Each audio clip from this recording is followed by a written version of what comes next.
বিশেষ আইন অথবা বিশেষ সেলের অধিকার বলে ধর্ষণের অভিযোগ যে কোনো থানা গ্রহণ করবে এবং কার্যকর ব্যবস্থা গ্রহণ করবে।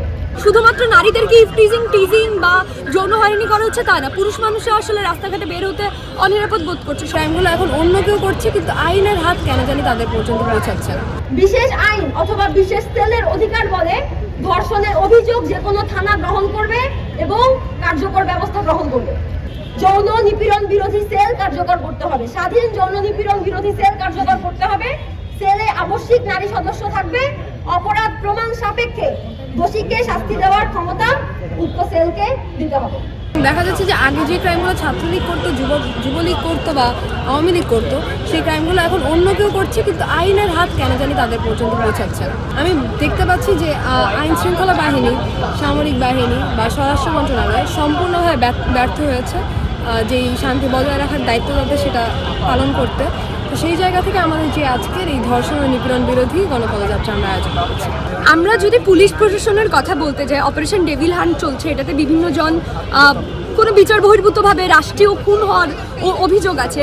এই সময় দেখেন যে আমাদের যখন আদিবাসী ব্যানারে কিছুদিন আগে বিক্ষোভ হলো, তখন সেখানে পুলিশ প্রশাসন কিন্তু জল কামান এবং লাঠি, টিয়ার শেল এগুলো নিয়ে আক্রমণ করে। কিছুদিন আগে যখন প্রাইমারি শিক্ষকরা আন্দোলন করে, ইত্যাদি শিক্ষকরা আন্দোলন করে, তখন কিন্তু তাদের উপর পুলিশ চড়াও হয়। পুলিশ প্রশাসন কিন্তু তখন খুবই অ্যাক্টিভ, কিন্তু যখন এই জননিরাপত্তার অভাব, রাস্তাঘাটে যখন এই চুরি ছিনতাই এবং সবদিকে ধর্ষণের ঘটনা ঘটছে, তখন কিন্তু পুলিশ অ্যাক্টিভ না। এই যে পুলিশের অ্যাক্টিভ হওয়ার জন্য সিলেক্টিভ যে ঘটনা, এই জিনিসটা তো আসলে বন্ধ করতে হবে। পুলিশ প্রশাসন যখন প্রয়োজন সেখানে অ্যাক্টিভ না, কিন্তু যেই সময় জনগণের উপর তারা চড়াও হচ্ছে সেখানে তারা অতিমাত্রায় অ্যাক্টিভ।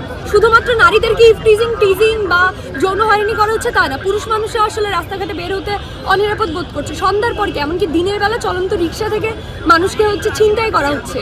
এই সময় আসলে পদক্ষেপ বলতে তাদের উচিত দ্রুততম সময়ের মধ্যে পুলিশ প্রশাসনকে অ্যাক্টিভ করা, এবং যারা মামলা করতে যায়, বিচার চাইতে যায়, তাদেরকে ওই সুষ্ঠু বিচারটা দেয়া, যেটাও আমরা এই মুহূর্তে দেখতে পাচ্ছি না।